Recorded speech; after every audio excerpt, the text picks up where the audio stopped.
Hiya Five, I'm going to be reading chapter 7, The Opening Night.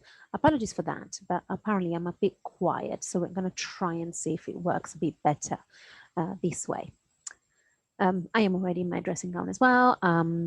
Let's pretend I did it on purpose and it's not that I'm nearly going to bed. Next morning, as Daniel dressed, he stared out of his wagon at the blazing sun low in the morning sky. He did not trust his own eyes. As far as Daniel could tell, his wagon and the meadow outside it was somehow contained inside a room within the shop. How did it all work? How did Mr. Silver bring outside inside? Was it like a movie set, an illusion? If he were a bird flying in the sky above the wagon, would he get only so high and reach a wall? The familiar sound of beating wings and Mr. Silver's gleaming magpies glided through the open door. They fluttered around his head, touched down on his shoulders, stamped their feet and pecked at him. They twitched their heads and flapped it this way and that. Get ready! No time to lose, they seemed to be telling him. Daniel finished getting dressed. The magpies chased him out of the door, across the hall of the stairways, and through the curtain. Mr. Silver was waiting behind his desk in the shop front. The only downside to traveling by flame, he said, expecting Daniel to know what he was talking about, is the mess it tends to create. He ran his hand along the tablecloth, coating his fingertips with a thick layer of soot. Your official emporium duties, in the beginning at least, will consist of keeping the front of the shop presentable. I expect this place to be shining when we open to the public this evening. Daniel gazed around the soot-covered room. When do we open? Silver raised a finger, shook off the soot. Our doors open at twilight and close at dawn. And so, with excitement buzzing through him, and a job to keep his mind busy, Daniel set to work cleaning and tidying and clearing the place of soot. Everything was filthy. How long had it been since Mr. Silver last cleaned? Daniel adjusted columns of books and polished the silver and jetstone pieces of a beautiful chess set. Every time he turned away, the piece would move around the board as though a game between two invisible opponents was underway. So much work made the day rush past. In the early evening, the day had melted to twilight. Daniel became aware that a curious crowd was beginning to gather outside. He peered out through the window. Why haven't they come before now? He said. We've been here for 2 days. Mr. Silver, who was at his desk writing in his battered old book, barely glanced up. Most of them haven't noticed us until now, he said. Daniel narrowed his eyes. You mean you haven't let them notice you, don't you? To which Mr. Silver only smiled. Then, at last, Silver snapped his book shut, locked it away in his drawer, stood up, and threw on his coat. Showtime, he said, patting his hair in a futile attempt to flatten the wild tangle. The door of the emporium creaked open. Silence poured into the shop, deep and electric. Daniel held his breath, listening to the drumbeat of his own heart. Mr. Silver held out his right hand, then waved his left hand over it. Where only a moment ago there had been nothing but empty space, a dove sat in his palm, white feathers glowing in the light of the fire. Daniel breathed 100 different scents, chocolate and wood fire, pipe smoke and cinnamon. Mr. Silver's grey eyes shone as he released the dove and watched it fly out into the darkness. Welcome to opening night, Daniel Holmes. A flash of light illuminated the darkened sky. Then the customers began to come. Their eyes grew wide as they caught sight of the treasures within the emporium. Grown men and women became like children once more, anxious to touch and inspect every shining trinket. When they noticed the curtain, Mr. Silver would pull back the material with a flourish, inviting them to witness the wonders beyond.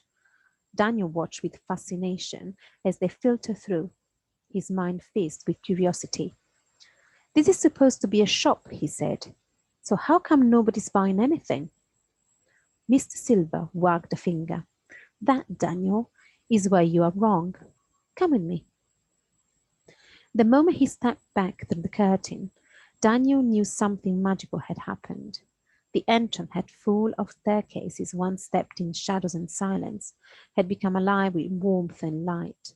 The soft flicker of the torches had intensified, reflecting and dancing on the sparkling walls. Aromas of caramel and spice filled the air. The hallway were dotted with performers and vendors, men and women scattered here and there at the foot of summit of stairways. Each was dressed in a combination of black and shimmering gold. Some handed out candy floss and caramel apples or warm chocolate pies. Others performed magic tricks or juggled or swallowed swords. No two were identical. Where did they come from? Said Daniel, passing a bare-chested man who was breathing fire. The flames formed the shape of a pouncing tiger, then an elephant, and finally a dragon. From within, said Mr. Silver.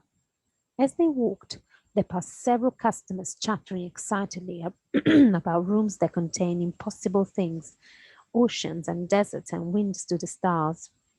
A little girl tugged on the sleeve of her mother's coat. I saw a dragon, Mama, she was saying.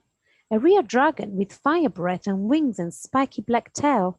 And a spiky black tail, rather.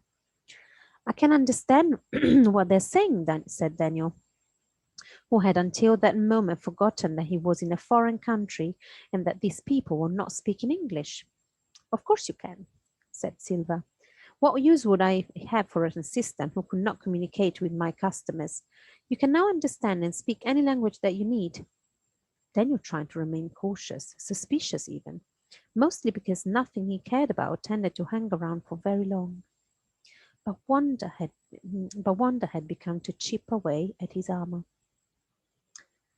Are there other shops like this? He asked. Is there more magic out there?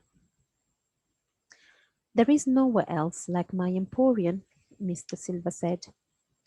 There is magic, certainly, and plenty of it, but it exists at the edges of things, in the corner of the eye and the back of the mind. Our world is filled with the extraordinary, Daniel. For many reasons, most people only see the things they wish to see. They are afraid of anything that cannot be explained by a scientific formula or written in a textbook. So they ignore the unknown. But for those of us who open our eyes, those who truly dare to wonder, there is a treasure everywhere. They went around a sharp bend and through a tunnel of black stone to a door set in a corridor of black slate. A golden nameplate was attached to the center of the door, and looping letters spelled out simply, "The Fountain." Mr. Silver reached into his coat, producing a crimson scarf and gloves, pulling them on with great care.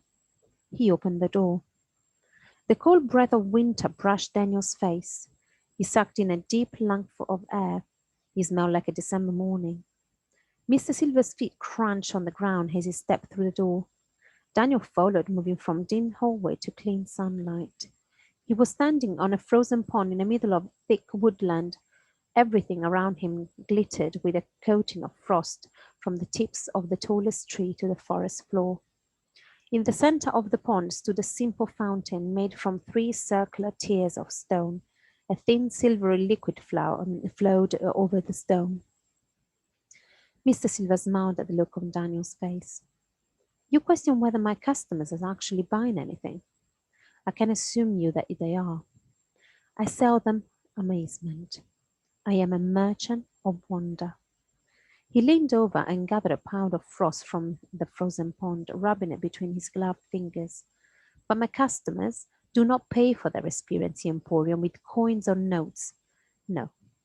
My price is a piece of their imagination. Daniel took one step back. Oh, it's easily done if you know the way, Silver said. Customers are free to wander through the doors, to be amazed and wonderstruck. He indicated the silver solution that flowed over the fountain. The emporium takes a little of their brimming wonder, their imagination, never enough for the customers to miss it, of course, and it becomes the liquid you see here. It is the fuel that powers everything, you see, the lifeblood of the emporium. Imagination is the root of magic. Do they know? Said Daniel. In the pit of his stomach he felt sick at the thought of imagination. Oops. Being extracted from clueless customers. Do you tell people what you're doing to them? Silver shook his head. For a fleeting moment he looked old and fragile standing in the frost. It wasn't always this way. There was a time when I was a younger man that my own imagination was enough. But I'm growing older. I must keep the emporium running, and no harm comes to anyone, I promise. Imagination is alive. It grows in the mind like a tree. The emporium merely chips a few of the branches. What little I take grows back in time, he observed Daniel. If this has changed things, if you wish to leave, you may do so. I will drop you back in your own time. Just say the word. Daniel stared at the fountain and the silver imagination flowing over the stone. He was filled with doubts and question, and he was wary of Mr. Silver's power.